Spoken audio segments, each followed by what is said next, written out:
Hello friends, welcome to my channel. कैसे हैं आप सब? आज हम बात करने वाले हैं अकाउंटिंग कंसेप्ट और अकाउंटिंग कन्वेंशंस के बारे में।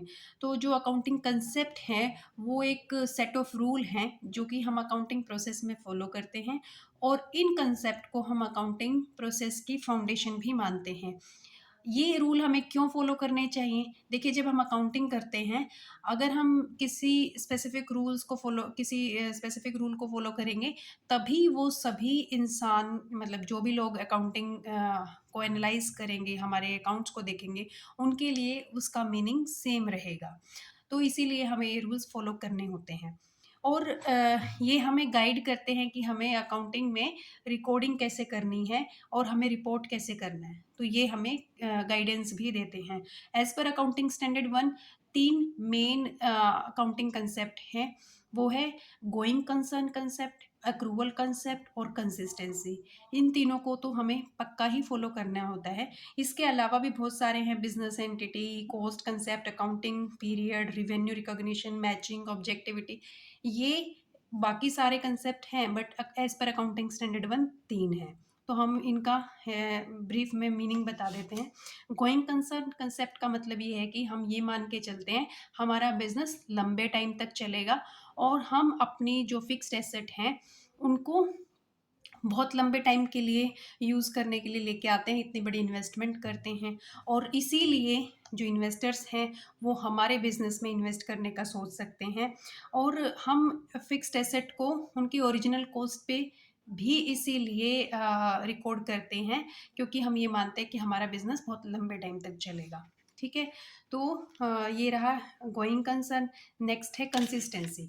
एज पर कंसिस्टेंसी कंसेप्ट, हम एक ही मेथड को हर साल फॉलो करते हैं, ताकि हम अपनी जो बिजनेस की प्रोग्रेस है उसको इजीली देख सके, और जहाँ पे भी कमी नज़र आए उसको ठीक कर सकें। हम इस साल की जो हमारा टर्नओवर है उसको पिछले साल की टर्नओवर से मैच करके देख सकते हैं कि बढ़ी है, घटी है, कहाँ पे क्या दिक्कत आई है।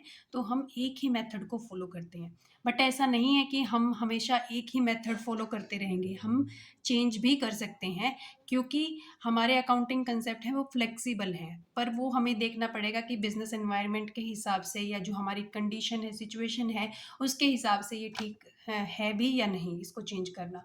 तो हम कर सकते हैं चेंज, पर हम जनरली नहीं करते, हम एक ही मेथड को फॉलो करते हैं। नेक्स्ट है एक्रूवल कंसेप्ट। अब एक्रूवल कंसेप्ट के हिसाब से हम जो रिवेन्यू और एक्सपेंसेस हैं उनको उस डेट में अर्न करना या खर्च करना मान लेते हैं जब वो होते हैं, ना कि उस डेट पे जब वो एक्चुअल में कैश में रिसीव होते हैं या पे किए जाते हैं। फॉर एग्जांपल रिवेन्यू, हमने इस साल में कुछ गुड्स की सेल कर दी, पर उसकी पेमेंट अभी हमें नहीं मिली, तो वो हमें इसी मंथ का रिवेन्यू मानना पड़ेगा। ऐसा नहीं है कि उसका जब हमें कैश में पेमेंट हुई या पेमेंट जब हमें मिली है तब उसको हम मानेंगे। नहीं, अगर हमें वो इस महीने में हमने अर्न कर लिया है तो वो इस महीने का ही माना जाएगा। ऐसा ही एक्सपेंसेस के केस में, फॉर एग्जांपल इलेक्ट्रिसिटी हमने कंज्यूम कर ली और बिल आया हमारा 2 महीने के बाद, तो वो इस महीने का खर्चा है, ना कि 2 महीने बाद का खर्चा है। तो ये है एक्रूवल कंसेप्ट। अब बात करते हैं अकाउंटिंग कन्वेंशन के बारे में।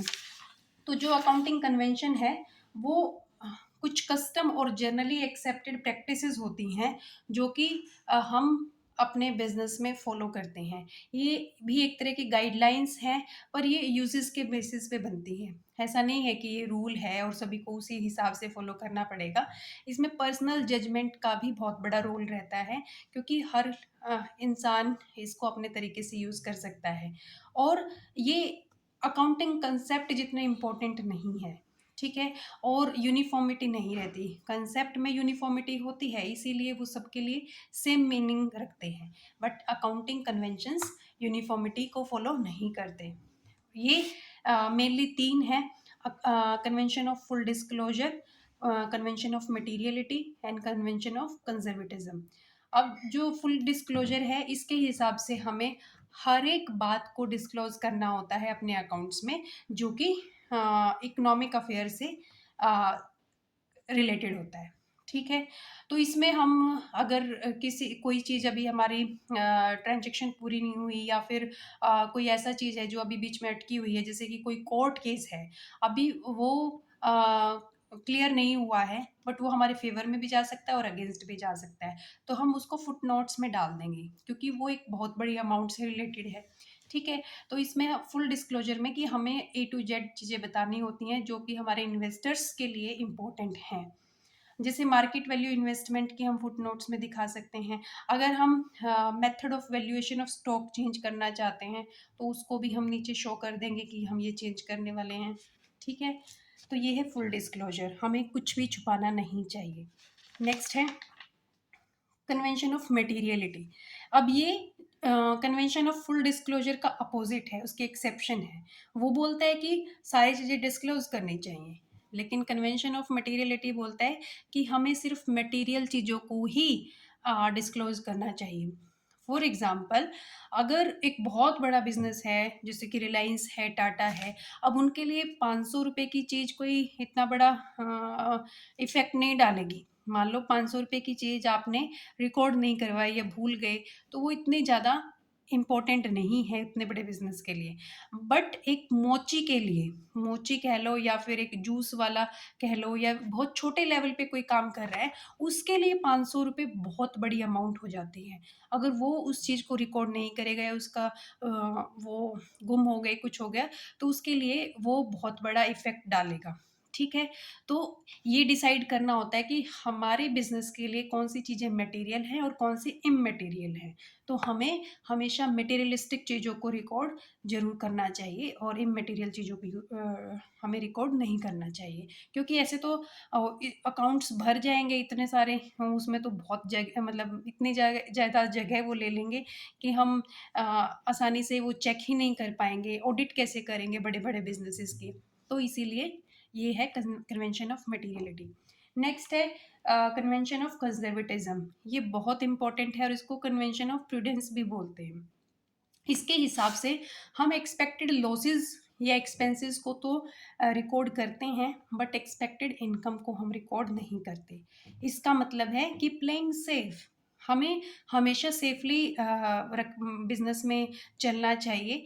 इससे हमारा प्रॉफिट एंड लॉस अकाउंट में कम तो शो होता है, बट हम सेफ रहते हैं। इन केस अगर हमारा प्रॉफिट बढ़ जाता है तो वो तो हमारे फेवर में ही है, पर ऐसा नहीं होगा कि अचानक से आपका प्रॉफिट घट गया, ठीक है? तो इसीलिए हम जो एक्सपेक्टेड लॉसेस या एक्सपेंसेस हैं उनको रिकॉर्ड करके रखते हैं। जैसे कि बैड डेट्स के हम प्रोविज़न बना लेते हैं कि हो सकता है वो आ भी जाए, रिकवर भी हो जाए, पर हमने प्रोविज़न बना लिया और उससे हमारा प्रॉफिट कम शो होगा। और पेंडिंग कोई हमारा केस है, उसको भी हम रिकॉर्ड कर लेते हैं। या फिर क्लोजिंग स्टॉक को हमेशा हम रियलाइजेबल वैल्यू और कॉस्ट वैल्यू, इन दोनों में से जो-सी कम होती है उस पे शो करते हैं। तो इन सब का मतलब यही है कि हमें अपने एक्सपेक्टेड लॉस या एक्सपेंसेस को शो करना चाहिए, बट इनकम को नहीं। तो ये हुए अकाउंटिंग कंसेप्ट और अकाउंटिंग कन्वेंशन। आई होप आपको इन दोनों में अब कन्फ्यूजन नहीं होगा, और ये इम्पोर्टेंट भी है। और जो हमारा एचपीएससी का एग्ज़ाम आ रहा है, यहाँ से उसमें क्वेश्चन भी बनेगा पक्का। यहाँ से मैं लिख के दे सकती हूँ कि इसमें से एक क्वेश्चन पक्का आएगा इन दोनों कंसेप्ट में से। तो बहुत अच्छे से आपको ये चीज़ करनी है। और अगर वीडियो पसंद आए तो लाइक करें, शेयर करें, और हमारे चैनल से जुड़े रहने के लिए हमारे चैनल को सब्सक्राइब करें। Thank you very much.